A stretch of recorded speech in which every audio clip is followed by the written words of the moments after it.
Honorable Vice Chancellor, Bodoland University, B.L. Ahujaji, Honorable Registrar, Bodoland University, Subung Basumatariji, esteemed professors, Bodoland University, esteemed distinguished guests, and my dear student friends.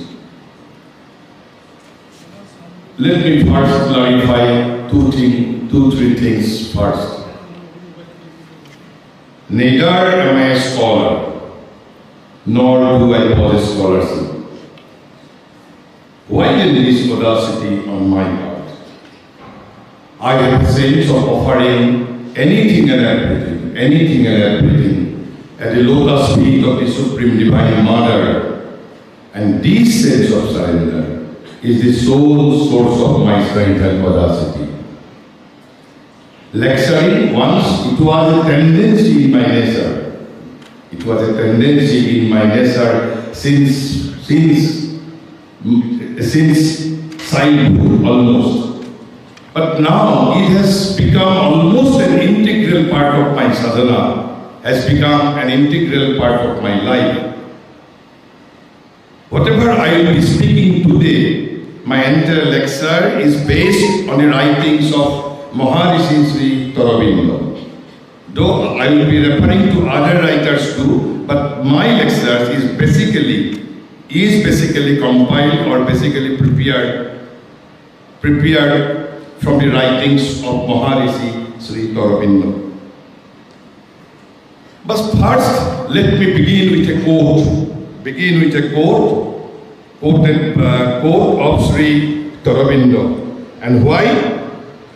Because today is an auspicious day for two occasions.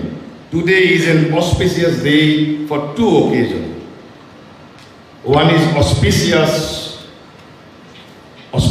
personally to me, and one is personally to, and the other occasion is auspicious for all of us. What is auspicious personally to me?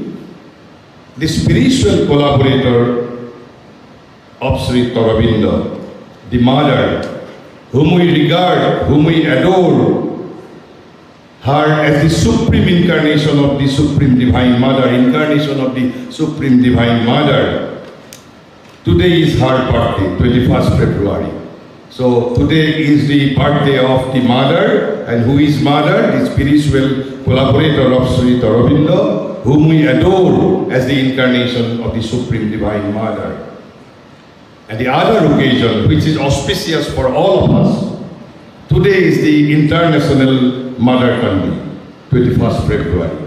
So let me begin with a quote. Let me begin with an excerpt from Sri Aurobindo's writing. He wrote more than 100 years ago, quote unquote, modern India is another striking example. Modern India is another striking example. Striking example of what? He says, nothing has stood in the way of the rapid progress in India. Nothing has stood more in the way of the rapid progress in India. Nothing has more successfully prevented her self-finding and development under modern conditions than the long overshadowing of the Indian tongues as cultural instrument by the English language. This is the significance if we can grasp, if we can realize. So, nothing has stood more in the way of the rapid progress in India. Nothing has more successfully prevented her self-finding and development under modern conditions than the long overshadowing of the Indian tongues as cultural instrument by the English language. This is the significance, in my opinion, significance of the International Mother Tongue Day. Then, let me utter few writings from the Vaishnavite saints from Assam. Why?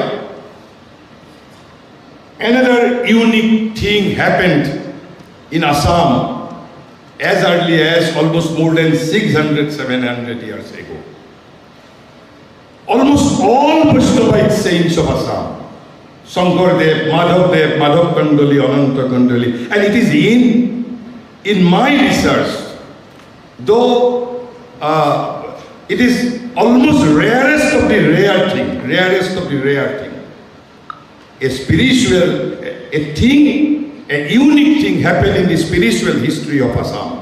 And what is that unique thing? Almost all the Vaishnavite saints from Assam, without exception, almost all Vaishnavite saints from Assam had glorified India in their spiritual writing, apparently without any necessity. Apparently without having any necessity, they glorified India in the pages of their creative writings, in the pages of their spiritual writings. Madhavdev said, Brahma adi deve bansiya napaye bharate tonur kaya. Bharate tonur kaya. Then Shankardev says, Devar bansoni naradeha itu payase bharata. Almost all. And I have the full accounts of their writings. I have the full accounts. Can it be without any significance? Yes, Purana glorifies India. But after Purana, it was all the Vaishnavite saints from Assam. Almost all means, let me mention their names. Right from Shankardev, Madhavdev, Kobishakar, Ratnakar Kandali, Ananta Kandali, Bhaktadev, Gopal Saran Mishra, Haridas, Ram Saraswati, Ram Saran Thakur, Bhushan Dis, Aniruddhadev, Vishnu Bharati, Gopinath Dis, Lokinath Dis, Ram Gopal, Kalap Chandra Dis, Keshav Saran Kayasko, Kobishakar, Narottam Thakur, Vishnu Dev, Ramananda Dis. Shankardev has used the word India for 43 times. For 43 times without any apparent necessity. Why? Can it be without any significance? And in my opinion, what is poetically represented, what is mystically represented in their spiritual writing, in my opinion, now we are to decode the significance behind those utterances. And in my opinion, this significance is the very relevance of Indian knowledge system. Why? Then let us define the first let us define the word IPS. But before that, let me mention another thing. And today is Mother Tongue Day, International Mother Tongue Day, I will be using both the languages, Assamese as well as English. So first, before defining what means IPS, what is precisely meant by the phrase IPS, because this is a new phrase. This is a new phrase we have been hearing since last a decade. Since almost 2014, we have been hearing this phrase. And before that, there was another word, and that was Indology. So what is the basic difference between Indology and Indian knowledge system?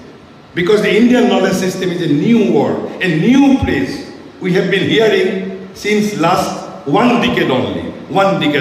Before that, we had another word, Indology. So what is the primary difference between Indology and the IPS, or both are same?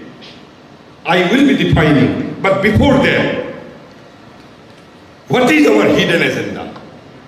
Why University Grants Commission is imposing Indian knowledge system on educated Indians? UGC is not trying to impose Indian knowledge system on uneducated India.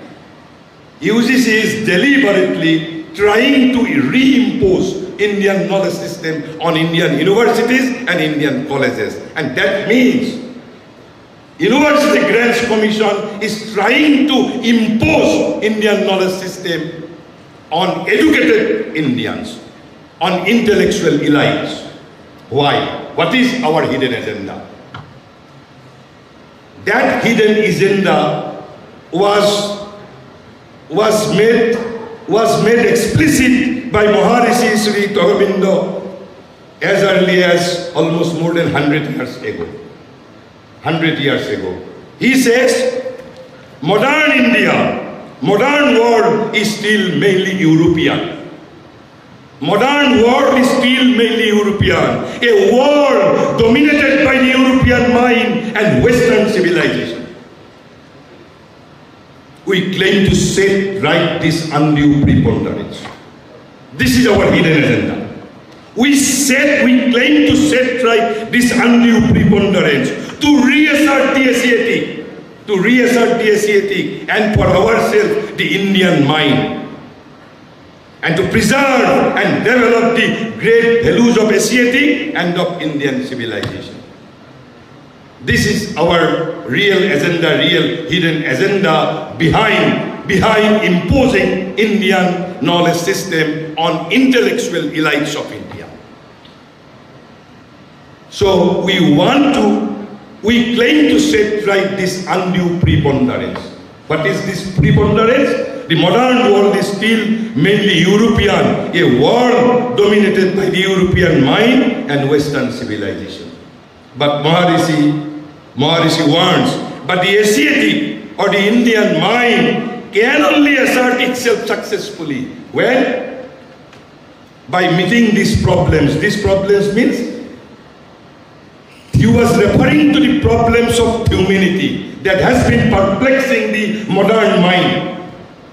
We have to be capable of solving all human problems. We have to be capable of solving all human problems through the lens of Indian knowledge system. Then only Asiatic or the Indian mind can only assert itself successfully by meeting these problems. But meeting this problem is not sufficient. By giving them a solution, which will justify its own ideals and spirit, then only we can hope to become Vishwaguru. Vishwaguru is not a fantasy. We have to be capable of solving all the problems that has been perplexing modern humanity. And Indian knowledge system has the capacity to solve all those problems. And this is the strongest contemporary relevance of Indian knowledge system. So this is our real agenda. We claim to set right this undue preponderance. The modern world is still mainly European, a world dominated by the European mind and Western civilization. We claim to set right this undue preponderance. This is the hidden agenda behind imposing Indian knowledge system on educated Indians. Then, what is IPS? What is IPS? As I have already said, that IPS is an evolving subject, is an evolving phrase.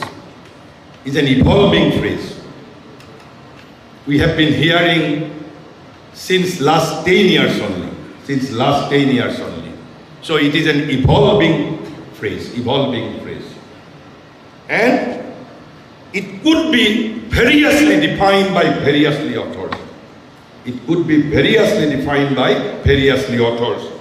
But one definition has moved me. And that definition is one-liner definition. One-liner definition on IPS. And it was given by 3 writers, B. Mahadevan, Binayak Rajat Bhat, and Nagendra Pagna Aren. They co-authored one book on IPS titled IPS Concept and Application. And there they define IPS in a single sentence. And that definition, in my opinion, is the most comprehensive definition of IPS. Though it could be variously defined by various authors, as it is an evolving phrase. And what is that one-liner definition of IPS? These 3 writers say IPS is a generic phrase.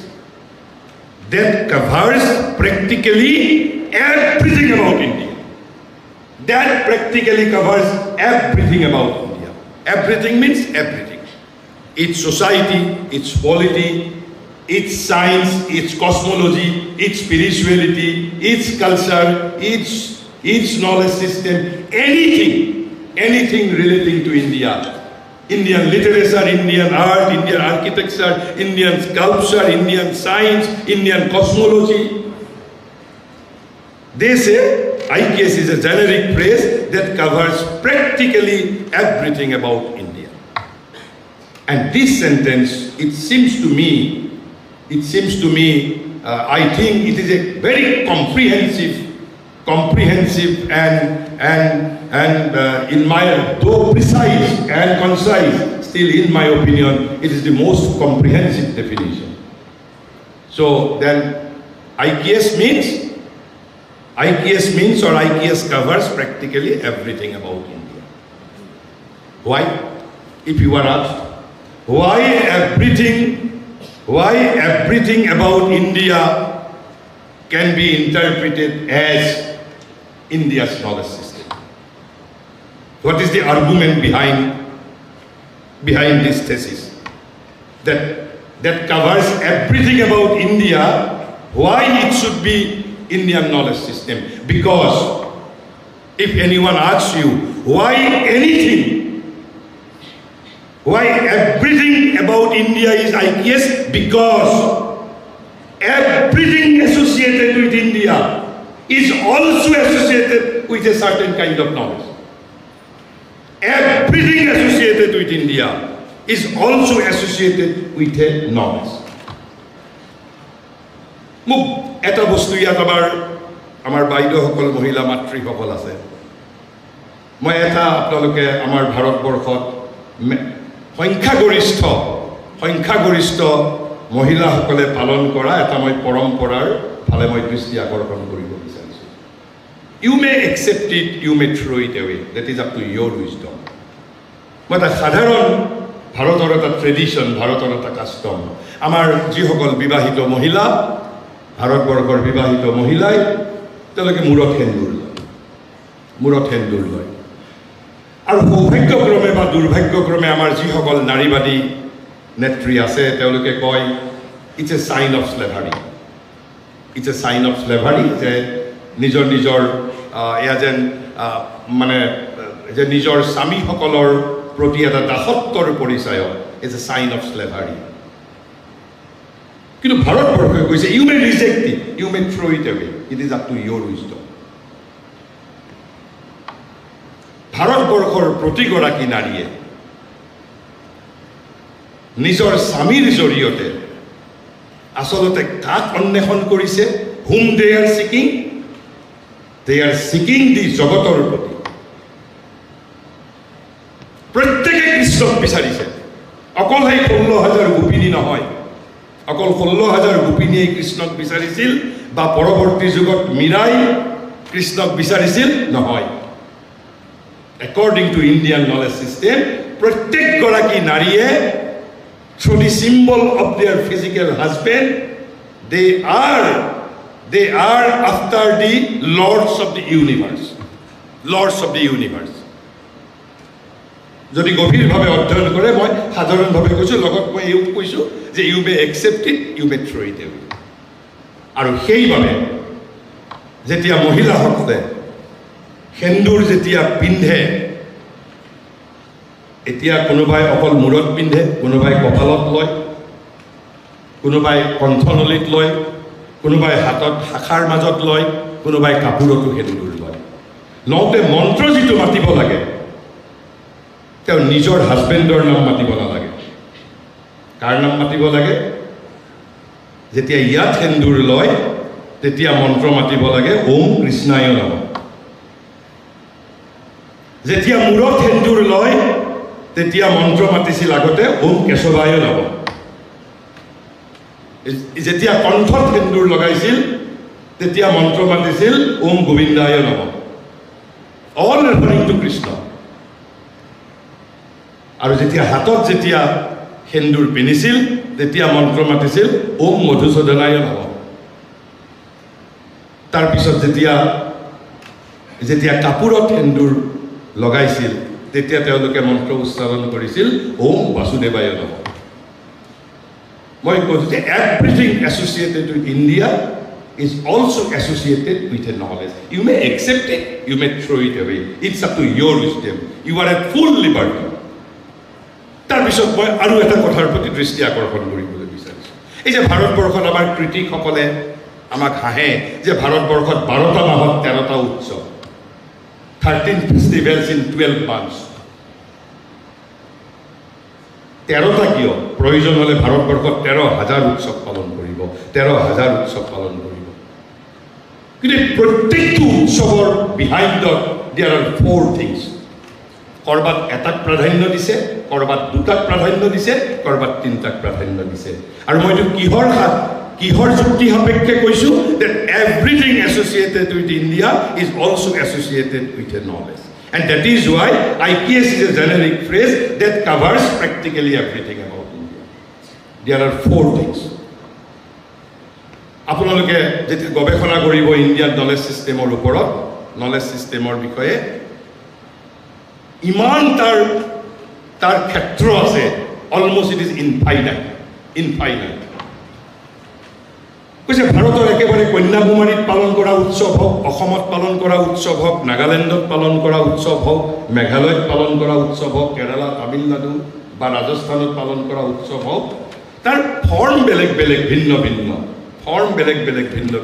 but there are 4 things behind those festivals and what are those 4 things first one is oikom unity of whom unity of the society oikom যেতিয়া আমি deeply when we will go into the deeper level of our festivals of deeper level into the significance of our festival we come across that the concept of oikom is behind almost every religious or social festivals oikom first thing is oikom unity second thing is samortham power third thing is satantram freedom and the fourth thing is knowledge jnanam so these 4 things are behind every festivals of India korbat etak gurutto dise korbat dutak gurutto dise korbat tinitak gurutto dise apuni ji kono utsobor apuni ekebare mormomulot goi gobekona korok you will find either of these 4 things oikom satantram samortham and jnanam knowledge power unity and freedom why because these 4 are the very foundations of ideal society. You cannot build an ideal society without these 4 things. These 4 things are the very foundation of an ideal society, not an ordinary society. If you are committed to build an ideal society, you have to have these 4 things with you. Jnanam, oikom, satantram, and the jnanam oikom satantram and the samortham power knowledge unity and freedom aru ei kotha moi koa nai maharishi Sri Torobindoi koi thoi goise tenhole jodi if the phrase IPS covers practically everything about India then it's a huge challenge to define IPS. Why it's a huge challenge? Because for a nation with more than 5,000 years of recorded history, it could be even more than 5,000 years. For a nation with more than 5,000 years of recorded history, abundant cultural and archaeological artifacts, literature, social and community practices, defining what constitute Indian knowledge is itself a huge challenge. Amar Bharatborkho ekhon kebol matro 1947 sonot jonmo hoa ekhon rashtra nohoy ekhon prachin rashtra 5000 বছৰতকৈ বেছি তাৰ লিখিত ইতিহাস আছে, more than 5000 years of recorded history. তেনেহলে next প্ৰশ্ন আহিব, then what would be the ambit of IKS? Ambit of IKS. What would be the ambit of IKS? So literature, because IKS is a phrase that covers practically everything about India. So what it will cover, IKS?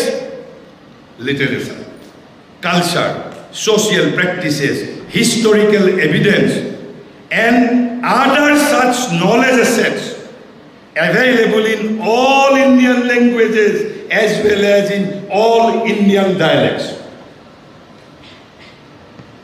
Not only these 14 modern Indian languages, all Indian dialects will have to be taken into consideration while defining IKS.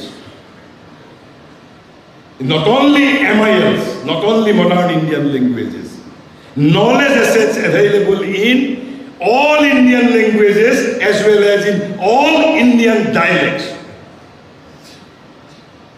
From Nagaland to Rajasthan, from Kashmir to Kanyakumari. And whole geographical regions will all technically fall under the ambit of IKS. So whole this Akhanda Bharat, jitu amar Devakanta Boruai yat likhi thoi goisil ki uttore uttungogiri dokkhine Sagar koto nodi bukure bagore pare pare haje bhange koto itiha amar tini phale ase Sagar Bharatborshor tini phale Sagar aru ek phale Himalay Parbat. Whole entire geography will have to be taken into consideration. Nagaland, Kashmir, Kerala, Meghalaya, Arunachal, Lakshadweep, all geographical regions. India's literature, culture, social practices, historical evidence, and all knowledge assets available in all Indian languages as well as in all Indian dialects, and whole geography will have to be taken into consideration. Because IKS is a generic phrase that covers practically everything about India. Next, then what would be time dimension? Time dimension. The other aspect of the issue is the time dimension. Time dimension. Why time dimension? Because knowledge is continuously synthesized by any society. Knowledge is continuously synthesized by any society. Knowledge assets available in India from the prehistoric times to the current day. So knowledge assets from the prehistoric India to 21st February to 2025 will all qualify to be the part of IKS. From the prehistoric time to the current day, all will qualify to be part of IKS. That is to say, India's past, India's prehistoric past, India's present, even India's future will also be included in the time dimension of IKS. আৰু সেইভাবে মই কওঁ যে মোক অন্তত 5000 জনম লাগিব IKSৰ বিষয়ে সম্পূৰ্ণৰূপে যদি মই জনাব বিচাৰো, at least I need 5000 words. আৰু 5000 জনমত 1 ঘণ্টাৰ বক্তৃতাটো মই বাদেই দিছো। 5000 জনম মই লাভ কৰিলেও মই ভাৰতীয় জ্ঞান পৰম্পৰাৰ বিষয়ে যে মই A to Z সকলো কলো, because it is infinite, almost infinite. তেনেহলে আমি we may conclude that arguably IKS can evoke different meanings to different stakeholders. That has to be also admitted. Because it is an evolving subject, evolving phrase, it could be defined variously by various authors. And the term IKS has 3 words in it. 3 words in it. One is Indian, other one is knowledge, and the third one is system. I think system you know all. You all know what is called system.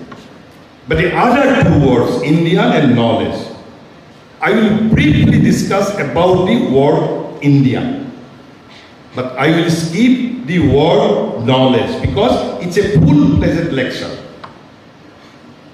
যদি কেতিয়াবা আনদিনা সময় পাওঁ তেতিয়া আমি নলেজৰ বিষয়ে কম কাৰণ নলেজৰ বিষয়ে ক'বলৈ যাওঁতে we have to discuss information, knowledge, wisdom.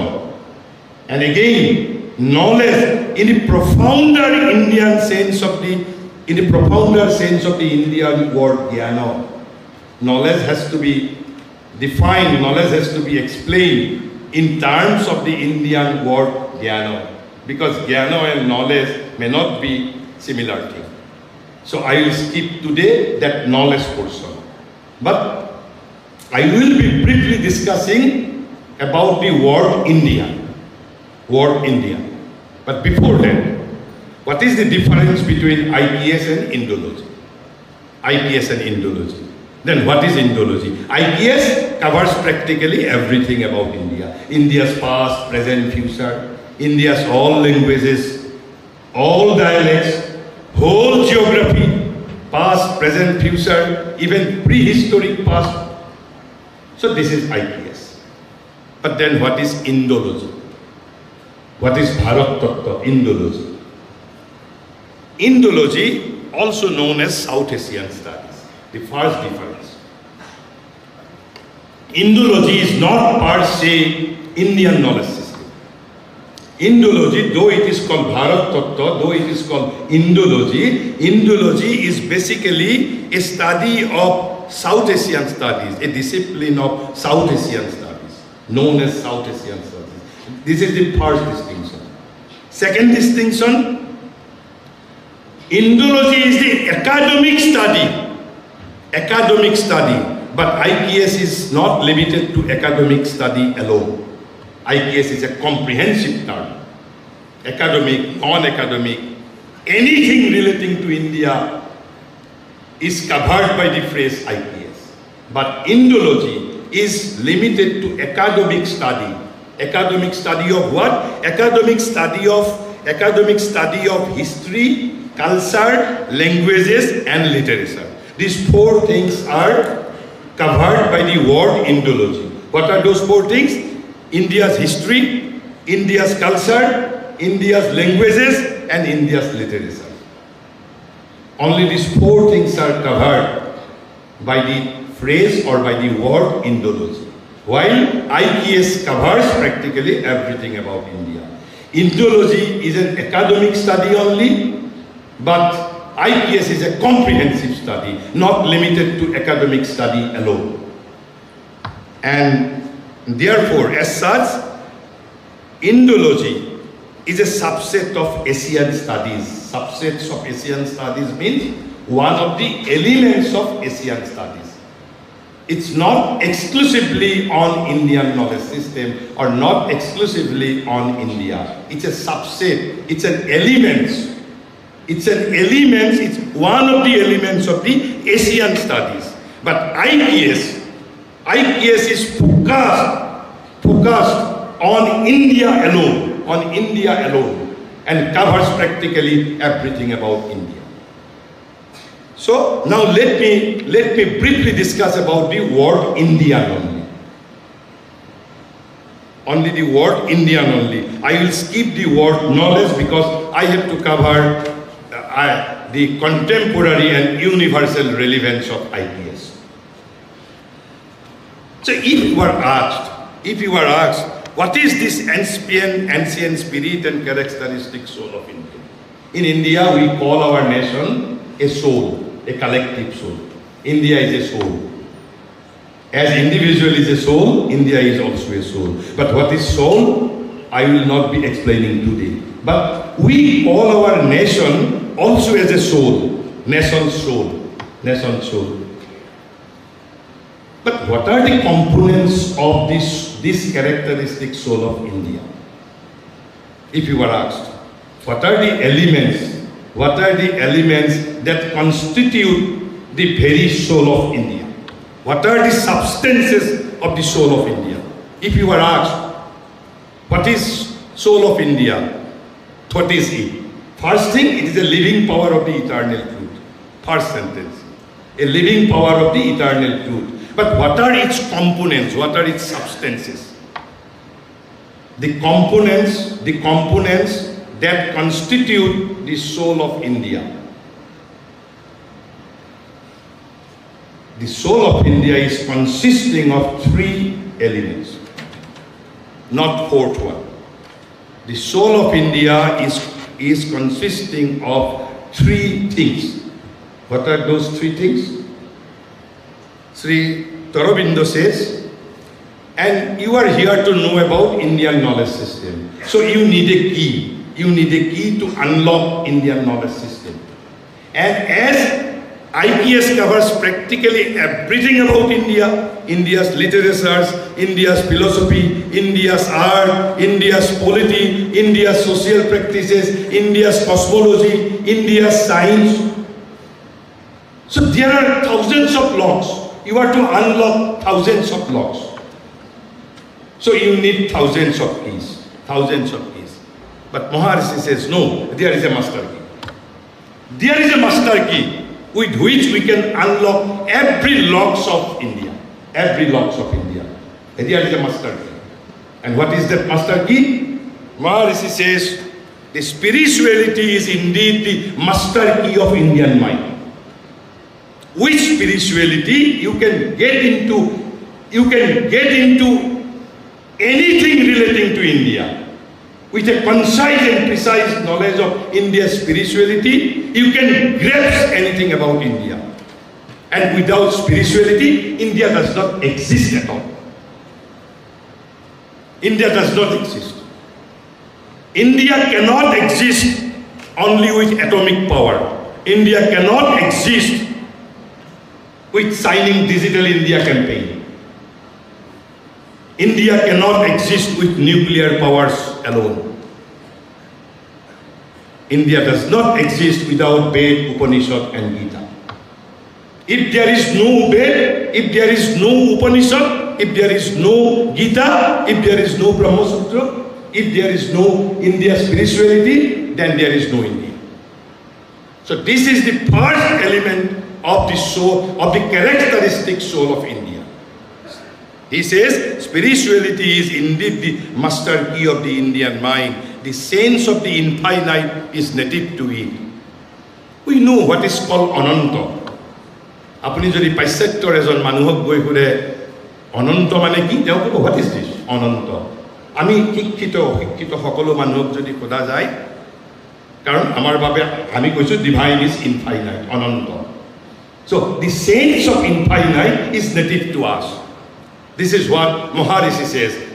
You may accept it, you may throw it away. It's up to you. But according to Maharishi, this is the first element of the characteristic soul of India, spirituality. Even when India was subjugated as early as in 1911, he says spirituality is the only politics of India. He dared to say, the spirituality is India's only politics. The fulfillment of Sanatana Dharma, it's only Swaraj. Fulfillment of Sanatana Dharma, it's only Swaraj. Spirituality is our only politics. And that is why he says, spirituality is indeed the master key of the Indian mind.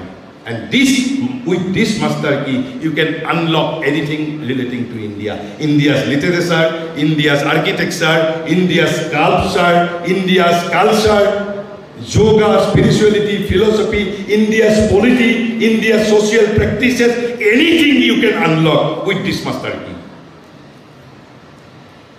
But then Maharishi says, but this was not and could not be her whole mentality. Why? But this was not and could not be her whole mentality, her entire spirit. Spirituality itself does not flourish on earth in the void.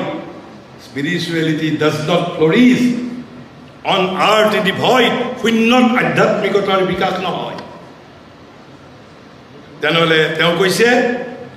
When we look at the past of India, what strikes us next is a stupendous vitality. What does it mean, vitality? means creativity. Creative action. And that is to say stupendous vitality, pran shakti, stupendous vitality.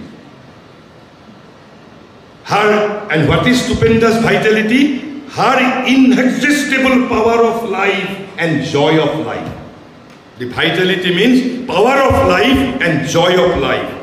First element, power of life and joy of life. Vitality means first element is power of life, second element is joy of life, and the third element, her almost unimaginably prolific creativeness. He used two adjectives in a single sentence. Unimaginably prolific creativeness. Unimaginably prolific creativeness. This is her second element that constitutes the soul of India. First one is spirituality, second one is vitality. And vitality means power of life, joy of life, as well as unimaginably prolific creativeness.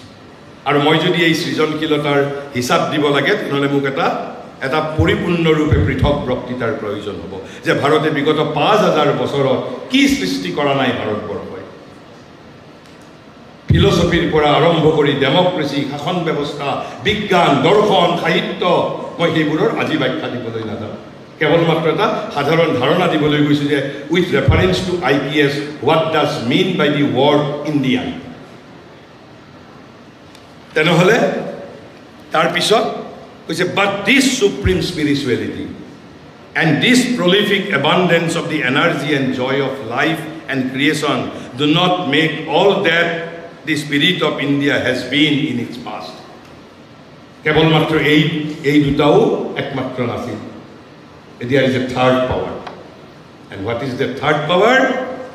He says, for the third power of the ancient Indian spirit was a strong intellectuality. It's a strong intellectuality. And what type of intellectuality? At once austere and rich.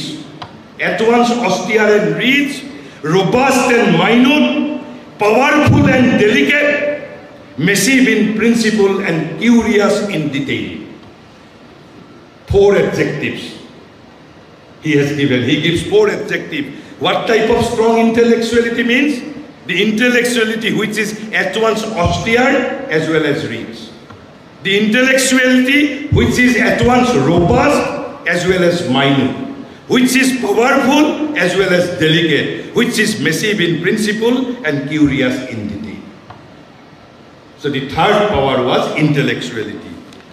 So then Maharishi says, does an ingrained and dominant spirituality, an inexhaustible vital creativeness and gust of life, and mediating between them a powerful, penetrating and scrupulous intelligence, combined of rational, ethical and aesthetic mind, each at a high intensity of action, created the harmony of the ancient Indian culture.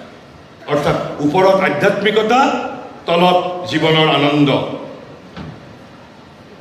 এক তফুৰন্ত সৃজন ক্ষমতা আৰু এই দুটাৰ মাজত মধ্যস্থতা কোনে কৰিছিল মেডিয়েটিং between them এ strong ইন্টেলেকচুৱেলিটি গতিকে আমাক যদি কোনোবাই সোধে এই যে ভাৰতৰ আত্মা কি তিনিটা শক্তিৰ দ্বাৰা গঢ়ি উঠিছে এই তিনিটা শক্তি প্ৰথমটো হ'ল আধ্যাত্মিকতা দ্বিতীয়টো হ'ল সৃজনশীলতা আৰু তৃতীয়টো হ'ল বৌদ্ধিকতা ইন্টেলেকচুৱেলিটি আৰু ইন্টেলেকচুৱেলিটিৰ শ্ৰী তৰবিন্দই এটা হিসাব দিছে এই যে আমাৰ আপোনালোক ইয়াত বিশ্ববিদ্যালয়ৰ ছাত্র ভৱিষ্যতে অহা অন্তত 20-25 বছৰ আপোনালোকৰ বাবে গৱেষণাৰ বাবে আটাইতকৈ prolific area would be IPS would be your the most prolific areas. Shri তৰবিন্দই কৈছে তেওঁ কেৱল মাত্ৰ এটা হিসাব দিছে কৈছে ইন্টেলেকচুৱেলিটিৰ বেছিভনেছটো আনকি ভাৰতবৰ্ষত ডু ইউ নো হাতী কেনেকৈ পালন কৰিব লাগে সেই বিষয়েও এখন শাস্ত্ৰ আছে হাতী কেনেকৈ পালন কৰিব লাগে জীৱনৰ লগত জড়িত এটা বিষয়ও বাদ দিয়া নাছিল শ্ৰী অৰবিন্দই কি কৈছে পুনৰ কৈছে the major mass of the intellectual production during the period from Ashoka well into the Mohammedan epoch is something truly prodigious. as can be seen at once if one studies the account which recent scholarship gives of it. And we must remember that the scholarship as yet only deals with a fraction of what is still lying extant. কৈছে এতিয়াও এই যে ভাৰতৰ ইন্টেলেকচুৱেলিটিৰ যিমান সৃষ্টি কৈছে যিসকল গৱেষকসকলে যিবোৰ উদ্ধাৰ কৰিছে এতিয়াও যিমান উদ্ধাৰ কৰিবলৈ বাকি আছে তাৰ এটা ফ্ৰেকশন মাত্ৰ বুলি কৈছে কি বুলি কৈছে and we must remember that the scholarship as yet only deals with a fraction of what is still lying extant and what is extant is only a small percentage of what was once written and known. আৰু যিখিনি পঢ়ি আছে এতিয়া উদ্ধাৰ কৰিবলৈ পঢ়ি আছে সেইখিনি এসময়ত আমাৰ যিমান ভাণ্ডাৰ আছিল তাৰ এটা সাধাৰণ ভগ্নাংশ মাত্ৰ গতিকে ফিল্ড ইজ অলমোষ্ট ইনফাইনাইট এই যে ইন্টেলেকচুৱেলিটি গতিকে আমি ইণ্ডিয়ান নলেজ চিষ্টেম বুলি কওঁতে that it covers practically everything about India. What does it mean? It covers spirituality, it covers vitality, it covers her stupendous intellectual. So now let me move on to the universal and contemporary relevance. The first relevance is, as I have already said, the modern world is still mainly European, a world dominated by the European mind and Western civilization. We claim to set right this undue preponderance. Then, what is its contemporary relevance?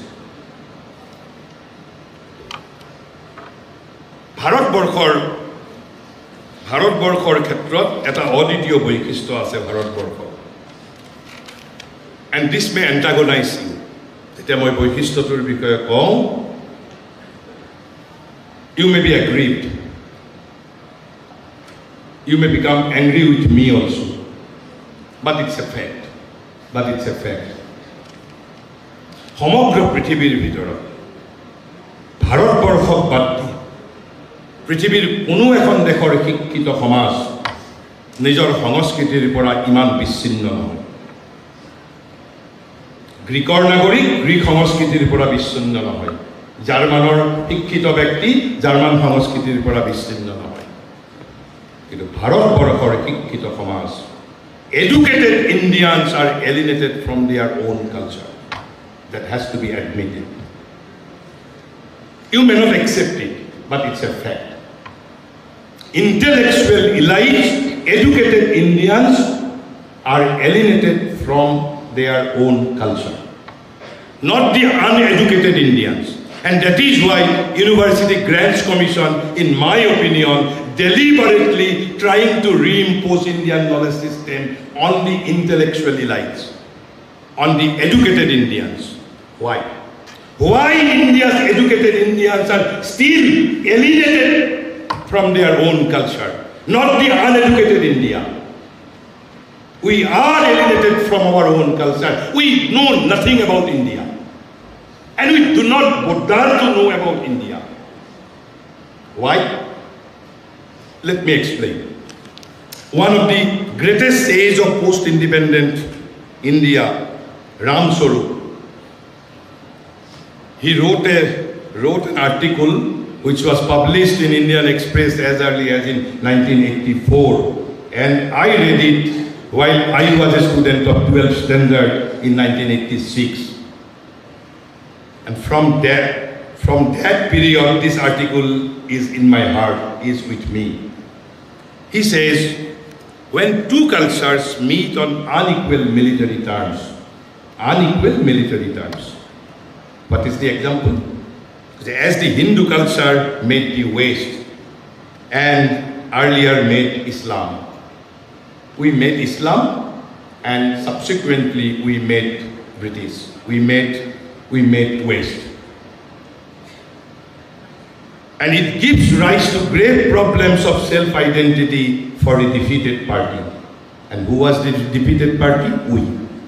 We lost the battle. That has to be admitted. We were defeated by the Islamic forces as well as by the diplomatic power of West. We succumbed, we lost the battle. After 500 years of heroic resistance, we finally lost to Islamic forces.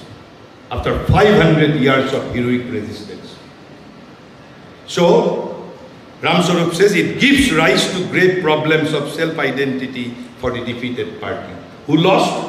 India lost. India lost. Then he says, when India finally realized that she had lost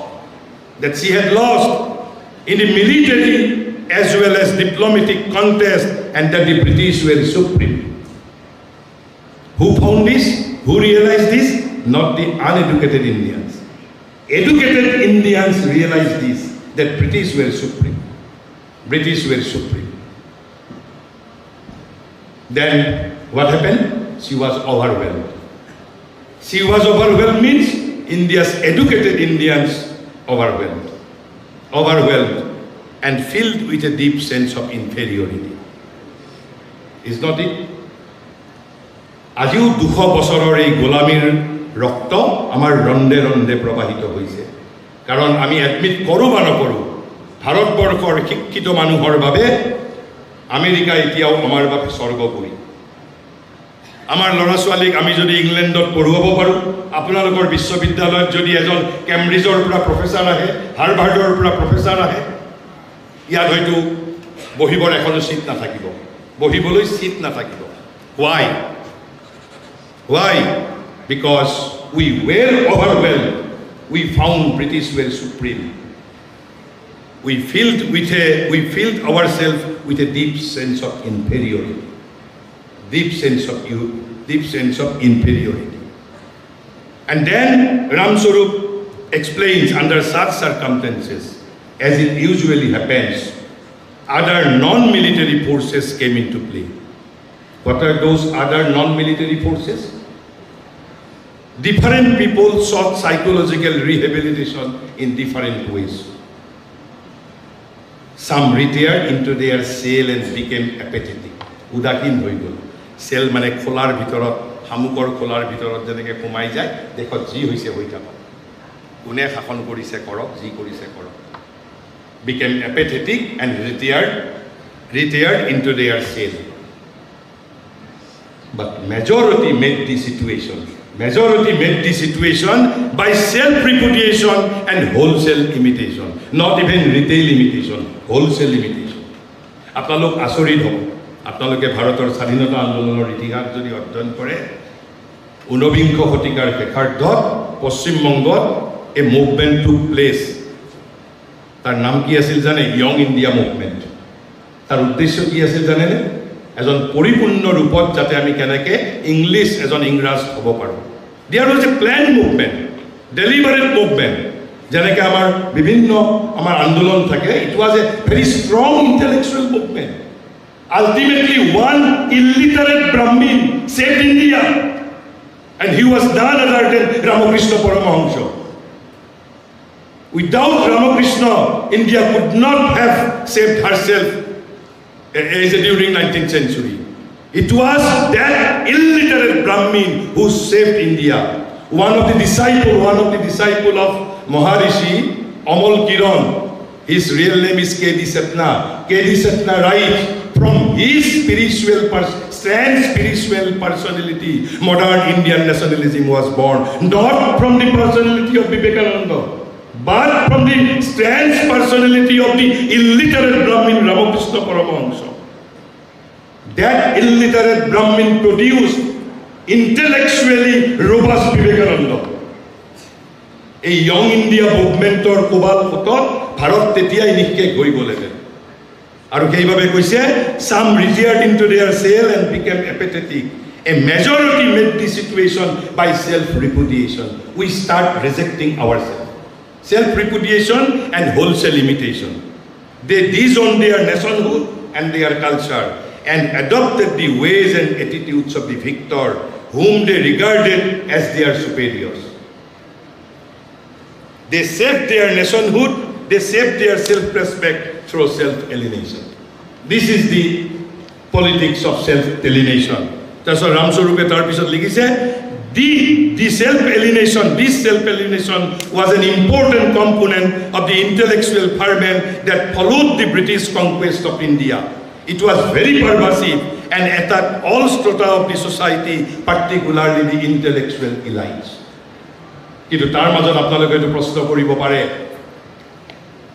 যে শিক্ষিতসকলৰ সমানে সমানে আমিতো অশিক্ষিতসকলকো ভাৰতীয় সংস্কৃতিৰ পৰা বিচ্ছিন্ন হোৱা দেখিছোঁ হয় তাৰ বাবে উজগৰীয়া শিক্ষিত সমাজ মই কোৱা নাই গীতাই কৰি গৈছে আজিৰ পৰা 5000 বছৰ পূৰ্বে 3 নম্বৰ অধ্যায়ৰ 21 নম্বৰ শ্লোক মই শ্লোকৰ সংখ্যাটো ক'লো আপোনালোকে নিজে পঢ়ি চাব তাত অৰ্জুনক কৃষ্ণই কৈছে গোপাই তুমি যুদ্ধ কৰা অৰ্জুনে কৈছে কিয় যুদ্ধ কৰিব লাগে কৃষ্ণই কৈছে তুমি যুদ্ধ নকৰিলে তুমি সমাজৰ শ্ৰেষ্ঠ পুৰুষ you will be followed by others যেহেতু সমাজৰ শ্ৰেষ্ঠ সকল শিক্ষিত সকল ভাৰতীয় সংস্কৃতিৰ পৰা বিচ্ছিন্ন হৈছিল নিজৰ ৰাষ্ট্ৰীয়তাৰ পৰা বিচ্ছিন্ন হৈছিল তেখেতসকলক অনুসৰণ কৰিছিল অশিক্ষিত সমাজে আৰু সেইভাবে ৰামস্বৰূপে লিখিছে it was very pervasive and attacked all strata of the society particularly the intellectual elites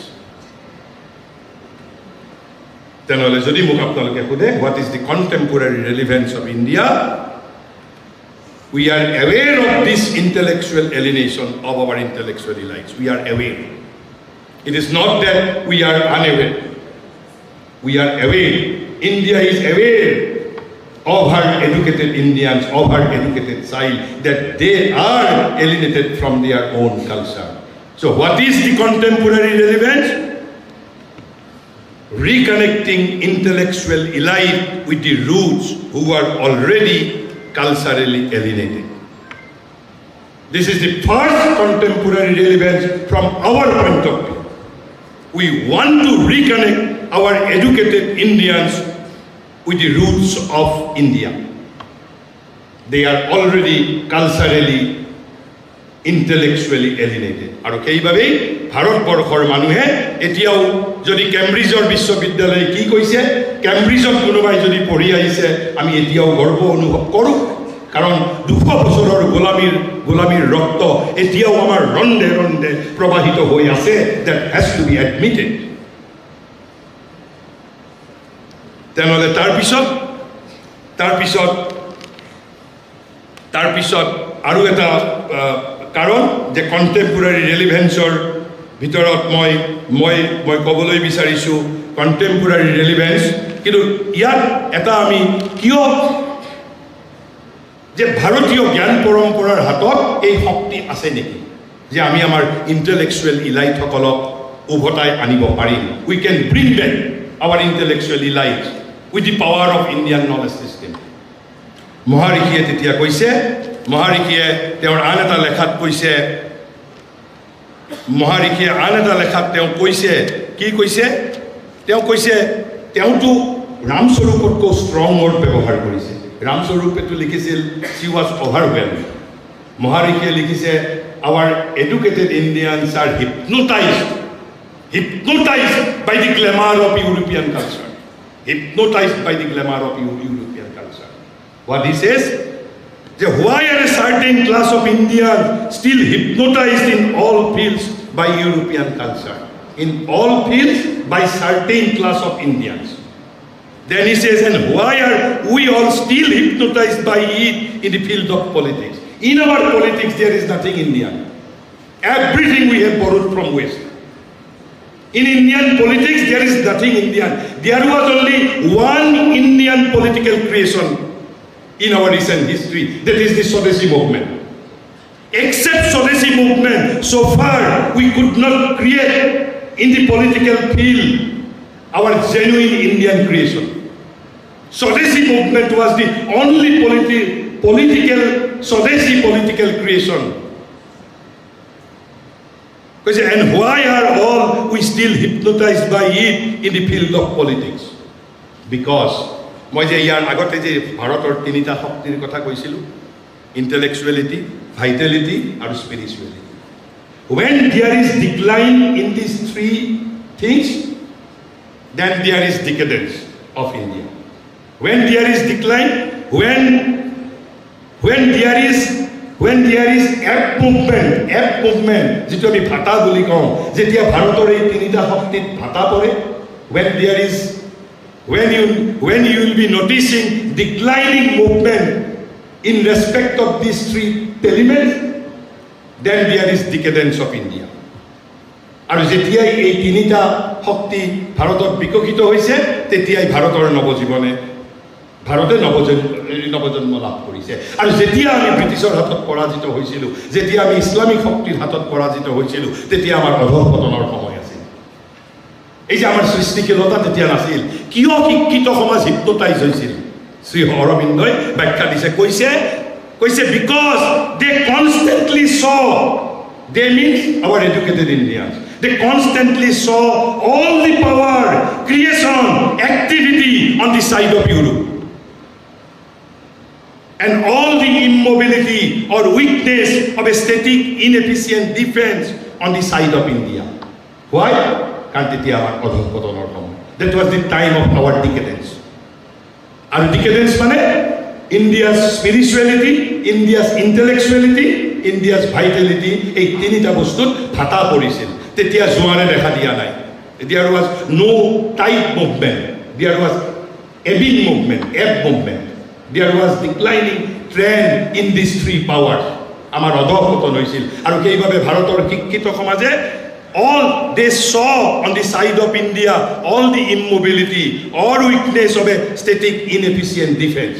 And what we saw on the side of Europe, all the power, creation, activity on the side of Europe. That is why our intellectual elites got hypnotized by the glamour of European culture. That is necessary. But then Maharishi says, but no one feels the weight of the religious assault from Europe. Now means he wrote this piece of writings in the second decades of the 20th century. Second decade of the 20th century. Then situation was changed. He says that no one now means towards the end of second decades of 20th century. That no one now feels the weight of the religious assault from Europe, which was very powerful at the outset. Why?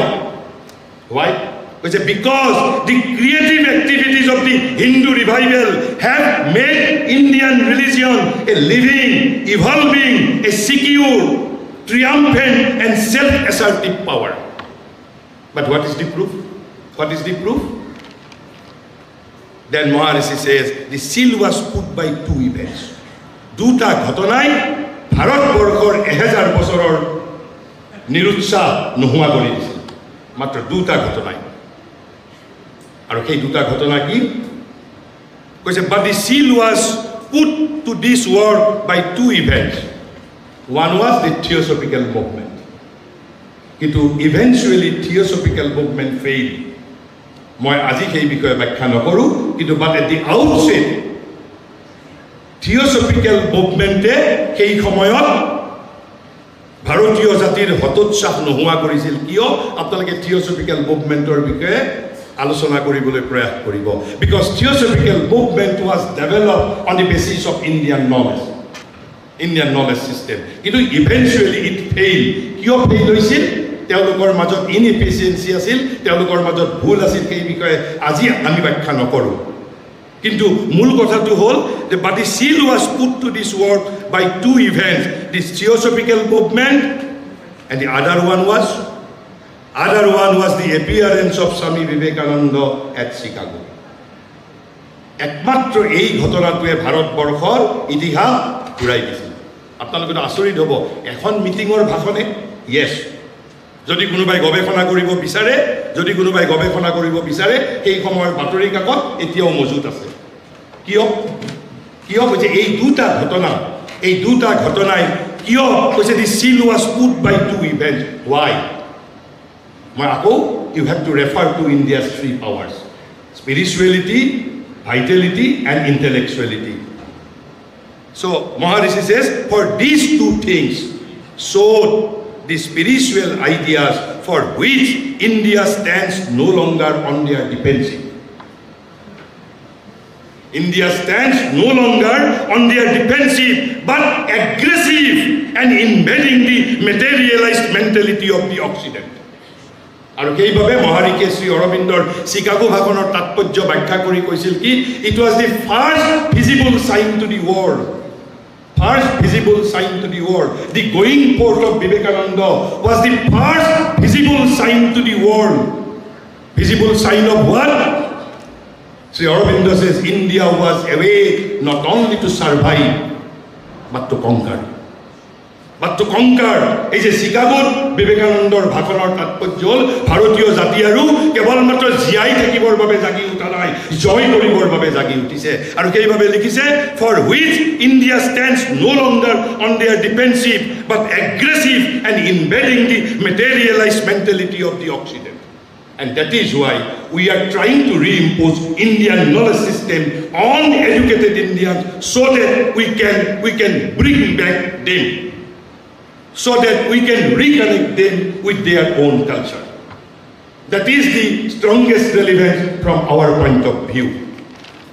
Then another relevance from our point of view. And what was that point? Sri Aurobindo says in his magnum opus on Indian culture, the foundations of Indian culture, he says that about a law of graduality of the spiritual advance of humanity. কৈছে সামাজিক বিবৰ্তনৰ তিনিটা stage আছে কি তিনিটা stage আছে কৈছে the first stage is the period of conflict and competition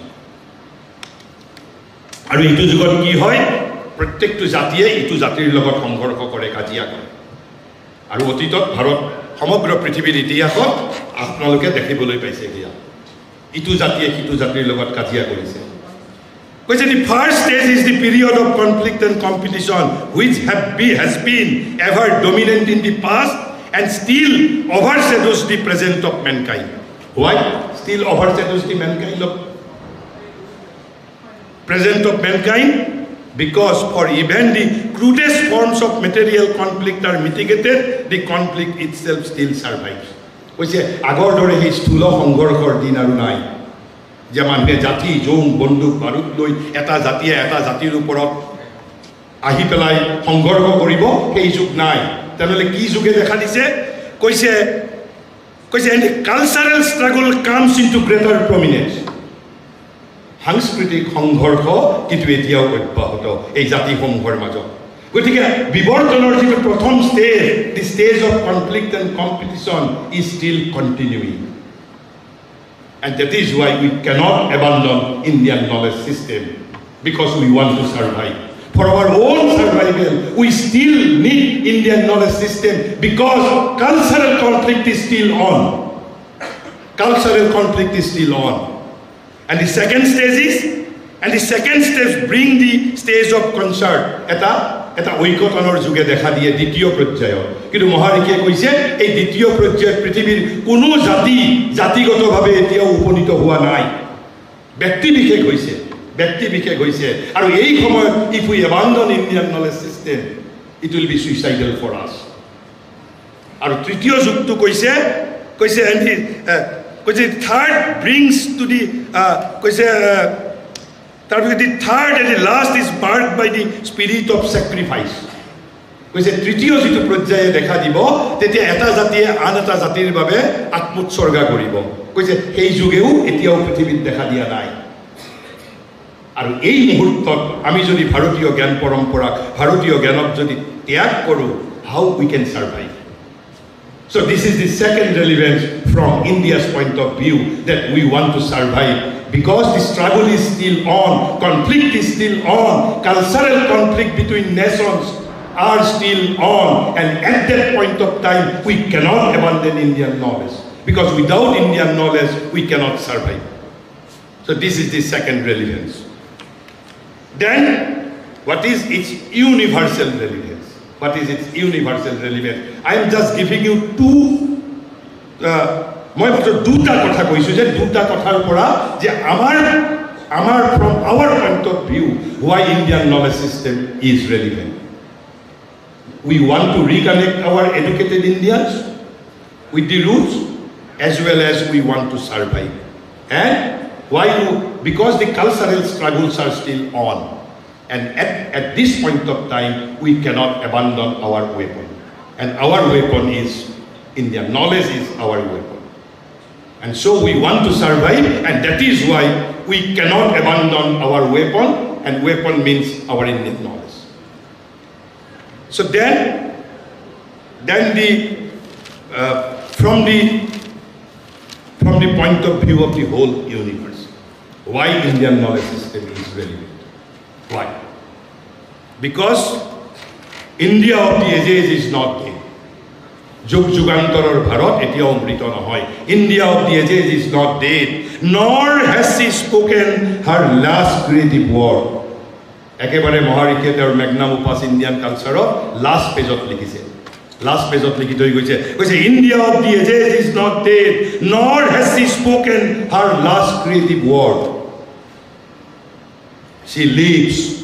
India of the ages, she lives and has still something to do for herself as well as for the human people. Ami সমগ্ৰ পৃথিৱীৰ বাবে আমাৰ যেনেকৈ নিজৰ বাবে কৰিবলগীয়া আছে তেনেকৈ সমগ্ৰ পৃথিৱীৰ বাবে কৰিবলগীয়া আছে। বিবেকানন্দই শেষত কি কৈ কৈছিল জানে? Who is considered to be the strongest nationalist? কৈছে truth is my God, the universe my country. পৃথিৱীৰ আন দেশত কোনোবাই ক'ব পাৰিছে? Aristotle, Plato, Socrates, আইচেলেঞ্জ।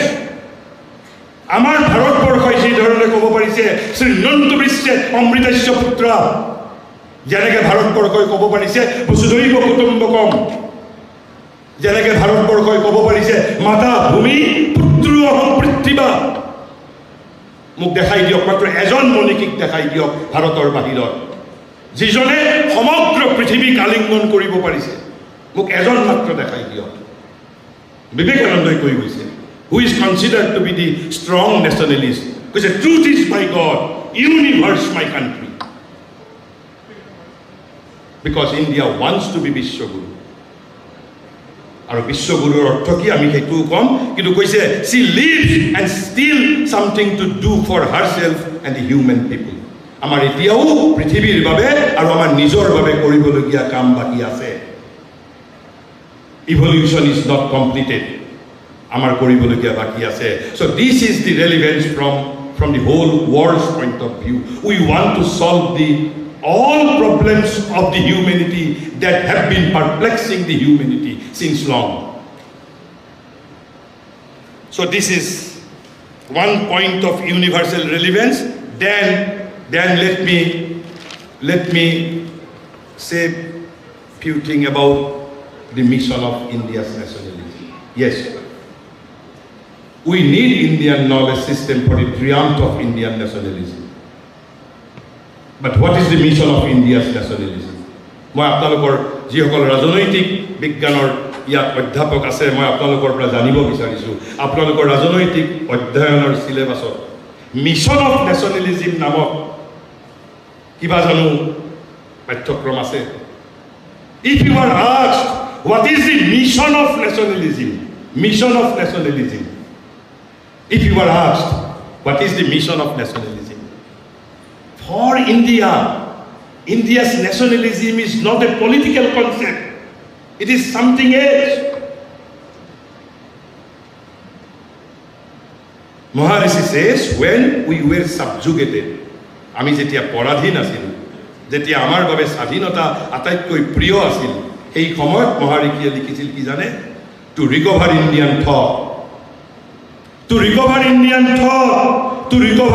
character, to recover Indian perception, to recover Indian energy, to recover Indian greatness.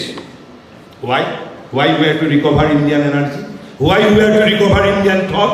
Why we have to recover Indian character? Why? If you were asked, why we want to recover? Then Maharishi says, to solve the problems that perplex the world. We want to recover Indian thought, not for ourselves alone. We want to solve the problems that has perplexed the world. That is why we We want to recover Indian thought, Indian character, Indian perception, Indian energy, Indian knowledge. But we want to solve the problems that perplex the world in an Indian spirit. Why? Because with Western spirit, we cannot hope to solve. Because this is mandate. This is divine mandate on us. We can only hope to solve the world's problem only in an Indian spirit. Because with Western spirit, we cannot hope to solve.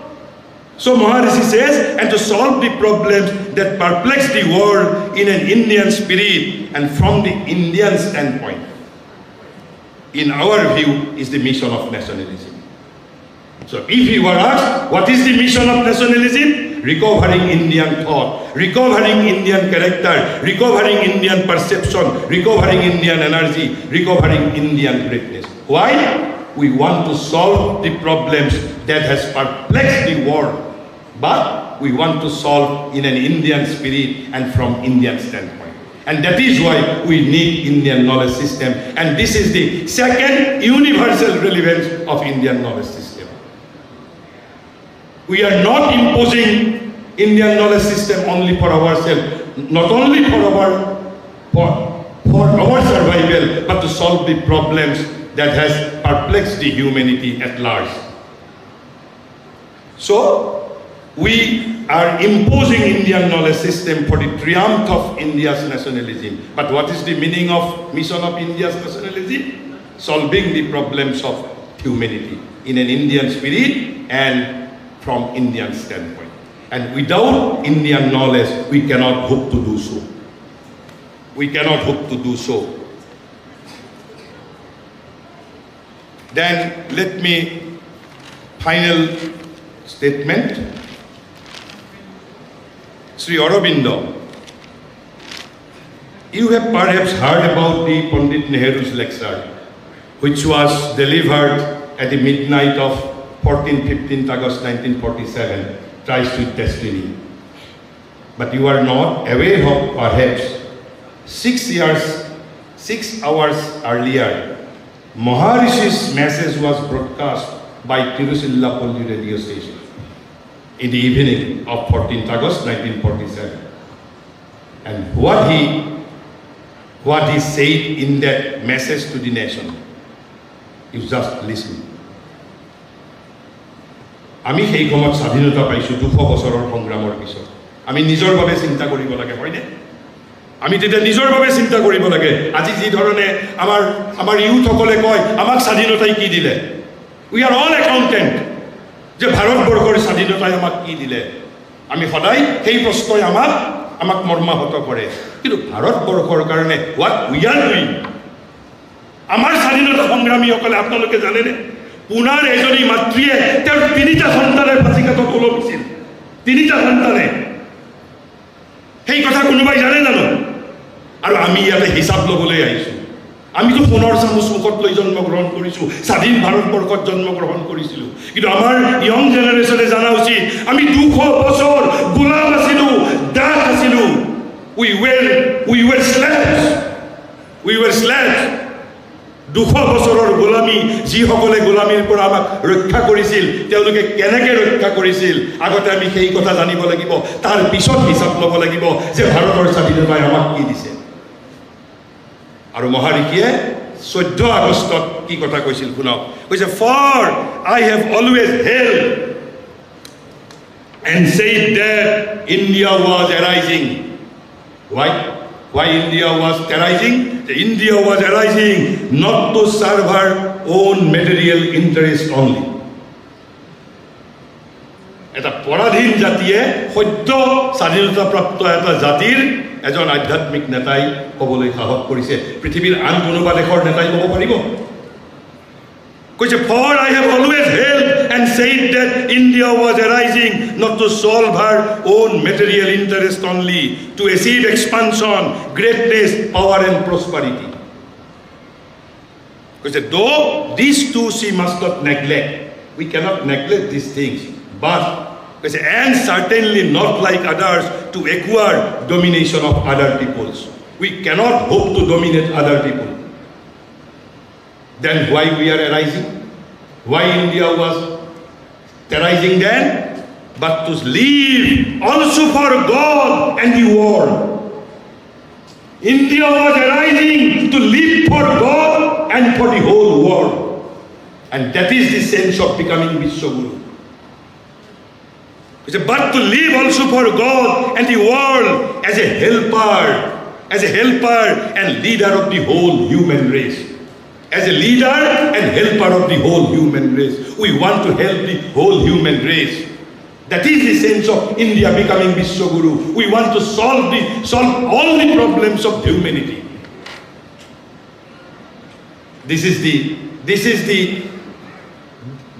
the strongest universal relevance of Indian knowledge system. We want to live for the whole world as a helper and leader of the whole human race. And without Indian knowledge system, we cannot hope to do so. আৰু একেবাৰে শেষত মই এটা কথা কৈ শেষ কৰিছোঁ যে আপোনালোকে ক'ব যে মডাৰ্ণ নলেজ আমাক নালাগে নেকি আমাক মডাৰ্ণ নলেজ নালাগে নেকি আৰু আধুনিক বিজ্ঞানে এইবোৰ সমস্যাৰ সমাধান কৰিব পৰা নাই নেকি মই আপোনালোকক তিনিটা কথাৰ প্ৰতি খুব মৰ্মান্তিক কথাৰ প্ৰতি মই আপোনালোকৰ দৃষ্টি আকৰ্ষণ কৰিব বিচাৰিছোঁ আজিৰ পৰা প্ৰায় এমাহমান আগতে গুৱাহাটীত এগৰাকী 90 বছৰীয়া মহিলাই আত্মহত্যা কৰিছে আজিৰ পৰা 1.5 মাহমান আগতে মোৰ ভতিজাটোৰ এজন বন্ধু 16 বছৰীয়া ল'ৰাই আত্মহত্যা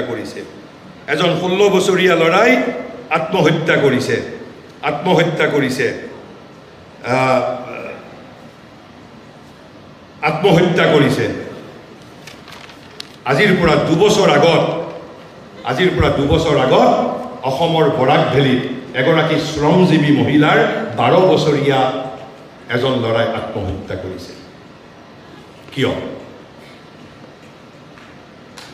আধুনিক যুগতটো আমি পশ্চিমীয়া জ্ঞান প্ৰণালীৰ দ্বাৰা শিক্ষিত হৈছোঁ আমিতো মংগলত চাং পাতিবৰ বাবে দুঃসাহস কৰিছোঁ যে পৃথিৱীত আৰু মানুহ নাথাকে ক'ত থাকিব মংগল গ্ৰহত থাকিব মই বিজ্ঞানীসকলক শুভেচ্ছা দিছোঁ তোমালোকে মংগলত থাকা বৃহস্পতিত থাকা কিন্তু মোক তোমালোকে এখন এনেকুৱা পৃথিৱী দিয়া য'ত 90 বছৰীয়া মহিলাই আত্মহত্যা কৰিব নালাগিব য'ত 12 বছৰীয়া ল'ৰাই আত্মহত্যা কৰিব নালাগিব য'ত 16 বছৰীয়া ল'ৰাই আত্মহত্যা কৰিব নালাগিব মই বিজ্ঞানক প্ৰত্যাহ্বান জনাইছোঁ এই সমস্যাৰ সমাধান বিজ্ঞানে কৰিব পাৰিব বিজ্ঞানে এতিয়ালৈকে আমাৰ কি সমস্যাৰ সমাধান কৰিছে আমাৰ কেৱল স্থূল জীৱনটো আমাৰ যিটো material life has been uplifted কিন্তু আমাৰ মানুহৰ কোনো সমস্যাৰ সমাধান কৰিব পৰা নাই এইভাবে মহাৰিষিয়ে লিখিছে কৈছে what is humanity's continual quest আমি কি বিচাৰিছো আসলতে এই যে আমি জাতীয়তাবাদ কৰিছো সমাজবাদ কৰিছো অৰ্থনীতি ৰাজনীতি সমাজনীতি সংস্কৃতি মহাৰিষিয়ে কৈছে a goal of life we are after a goal of life a practice of perfection and a rational yet binding law of conduct. These three are the continual quest of humanity. What are those three things? We want a goal of life. Second, we want a practice of perfection. And the third thing, we want a conduct. But that conduct should be rational as well as binding. Our third Bishop Maharike কৈছে and in none of these demands is modern science able to satisfy humanity. In none of these demands. Bigyan has miserably failed to provide us a goal of life. Science has miserably failed to provide us a practice of perfection. Science has also miserably failed to provide us a rational yet binding law of conduct. Then India claims India claims, because what science could not provide, India offers. You may not accept it. You may throw it away. But India has at least offered. Which is Brahman for the goal of life. This is the ultimate goal of life. India has offered to the humanity. You may accept it, you may not accept it. Because modern mind has already exiled two important things from their practical motive power. And what are those two things? One is God or the infinite. And the other one is spirituality or the God state. These two things, modern mind has exiled from their practical motive power. I am not saying. This also said by Maharishi in his essays on the Gita. But Maharishi says these two are the master conceptions of the Gita. If you cannot take into these two facts into consideration, there is no meaning in studying about Bhagavad Gita. The God or the eternal. And the second is spirituality or the God state. We have abandoned, we have exiled. So you may accept it or may not accept it. What science could not provide, India offers. Of Brahman or divine for the goal of life. And what India offers in the realm of practice of perfection, India offers India's psychophysiology of yoga. Yoga is not therapeutic science. Yoga is not gymnasium. Yoga is a spiritual discipline. Yoga is most misunderstood by the modern humanity. Yoga is not a physical discipline. Yoga is not a discipline to keep your health. Yoga is not a therapeutic science. Yes, asana and pranayama can be used for therapeutic purposes. Then it will be called Ayurveda. India's therapeutic science is Ayurveda, not the yogic science. Yogic science is the method of perfection, a practice of perfection. So India offers yoga or the India's practical psychology or psychophysiology of India, yoga as the practice of perfection. And then what is the conduct? Rational as well as binding law of conduct. India offers dharma, but not the religion, dharma. There is vast radical difference between the word dharma and the religion. Maharishi, by dharma, Maharishi means svabhava niyatam karma. Svabhava niyatam karma. The karma regulated by your own law of being. Svabhava and sadharma. It is there in the Bhagavad Gita's dictum. Svabhava niyatam karma for the rational yet binding law of conduct.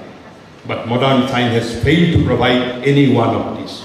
And this is the universal relevance of Indian knowledge system. With these few words, let me conclude here. I am indeed grateful to Bodoland University for giving me this chance to express few words relating to Indian knowledge system. Thank you and namaskar to all.